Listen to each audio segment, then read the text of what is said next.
ہم ہمیشہ ایک دوسرے سے نمایاں ہونے، ایک دوسرے سے غالب آنے اور دوسرے کو نیچا دکھانے کے چکر میں رہتے ہیں۔ وہ ہم اپنے گھر کی تعمیر سے شروع ہو جائیں، اپنی بیاہ شادیوں کی تقاریب سے شروع ہو جائیں، وہ اپنے رہن سہن کے انداز سے شروع ہو جائیں، اپنے لباس اور وضاقتہ سے شروع ہو جائیں، ہم ہمیشہ اسی چکر میں رہتے ہیں کہ ہم دوسروں سے نمایاں کیسے ہوں اور یہ کیسے ثابت کر سکیں کہ ہم آپ سے افضل ہیں، ہم آپ سے امیر ہیں، ہم آپ سے زیادہ معزز ہیں، ہم آپ سے زیادہ شہرت والے ہیں، ہم آپ سے زیادہ عزت والے ہیں، ہم آپ سے زیادہ آسودہ حال زندگی بسر کر رہے ہیں، اور آپ ہر لحاظ سے ہم سے ذلیل ہو، رسوا ہو، غریب ہو، اور جو ہے وہ منصب کے اعتبار سے، عزت کے اعتبار سے، شہرت کے اعتبار سے آپ ہمارے جوڑ کے نہیں ہو، تو ہم اوپر سے نیچے لے کر اس مرض کا شکار ہیں۔ برادری میں دیکھ لیجئے، خاندانوں میں دیکھ لیجئے، محلے گلی میں دیکھ لیجئے کہ اسی چکر کے اندر جو ہے وہ ہم ایک دوسرے کو نیچا دکھانے میں اور اپنے آپ کو برتر ثابت کرنے کے لیے اور دوسروں کو کمزور ثابت کرنے کے لیے، گاڑی کے ماڈل سے لے کر کے باقی معاملات تک ہم ضرورت کی حد تک نہیں رہتے، بلکہ ہم لوگوں کو نیچا دکھانے کے چکر میں رہتے ہیں۔ تو یہ زندگی کے تیور ہیں اور یہ بدترین معاشرت ہوتی ہے۔ کسی معاشرے کے اندر اس طرح کی چیزیں پنپ جائیں تو وہ معاشرہ کبھی بھی سکون نہیں پا سکتا۔ اور یہ مرض اتنی بری مرض ہے کہ یہ کینسر سے زیادہ بری مرض ہے، جس نے معاشرت کو چاٹ کے رکھ لیا ہے کہ ہم ہر وقت اس چکر میں، اور یہ دوڑ لگی ہوئی ہے، اور اس دوڑ نے ہمارے اپنی زندگی کا حقیقی سکون بھی چھین لیا ہوا ہے۔ لیکن ہم اس بیماری میں مبتلا ہیں۔ اس میں کیا دنیا دار، اس میں کیا دیندار،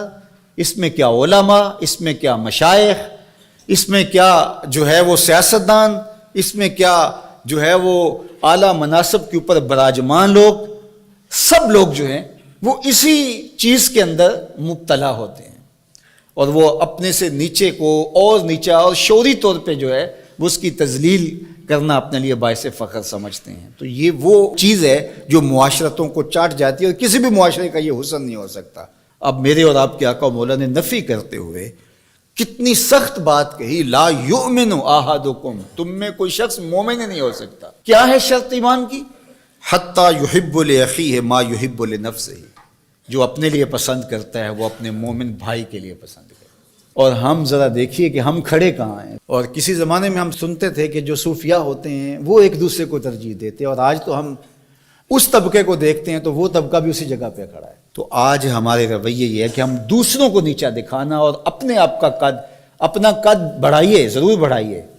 لیکن دوسروں کی گردنوں پہ پاؤں رکھ کے اپنا قد نہ بڑھائیے۔ اپنے قد کو خود بڑھائیے، اپنے آپ کو آگے لے جانے کی کوشش کیجیے۔ فاستبقوا الخیرات، ہمیں کہا گیا ہے کہ تم نیکی میں ایک دوسرے سے آگے بڑھ جاؤ، کوشش کرو۔ لیکن اللہ تعالیٰ نے قرآن مجید میں ایک موقع پہ فرمایا کہ اپنے آپ کو پاکیزہ نہ بتاؤ کہ میں بڑا نیک اور صالح ہوں، اللہ جانتا تم میں سے کون نیک ہے۔ تو اس لیے آج ہم ترازو لے کے نہ بیٹھ جائیں، یوم حساب آنے والا ہے، اس دن ایک ایک عمل تولا جائے گا، ایک ایک عمل کا وزن ہوگا، عمل کے ساتھ جڑی ہوئی نیتوں سے وزن کیے جائیں گے۔ جو نیتیں دکھائی نہیں دیتی، آج میں دکھائی دیتا ہوں، میرا عمل دکھائی دیتا ہے، میری نیت دکھائی نہیں دیتی۔ ہاں مجھے حکم ہے کہ میں آپ کے بارے میں اچھا ظن رکھوں، آپ کو بھی حکم ہے کہ آپ میرے بارے میں اچھا ظن رکھیں، گمان اچھا رکھیں، خام خواہ کی بدگمانی میں مبتلا نہ ہوں، اس کا ثواب ملے گا کسی کے بارے میں اچھا گمان رکھیں۔ لیکن حقیقی نیتوں کا علم اللہ تعالیٰ کے پاس، اس لیے نیت پر ثواب مرتب کیا ہے۔ چور بھی جاگتا ہے، چوکی دار بھی جاگتا ہے، دونوں رات جاگتے ہیں،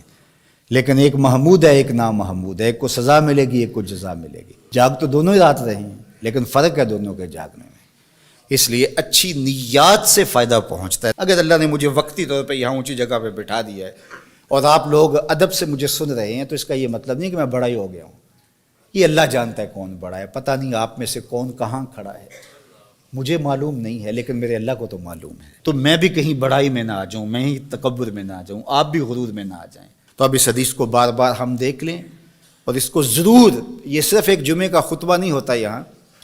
یہاں ایک منشور ہوتا ہے زندگی کا، اور ایک فکر کی جو ہے وہ آبیاری ہوتی ہے۔ اور میں شعوری طور پہ کوشش کرتا ہوں، اللہ کمی کوتاہی معاف فرمائے، کہ یہ لوگ کہاں کہاں سے سفر کر کے آ رہے ہوتے ہیں، ان کو خالص دین ملنا چاہیے۔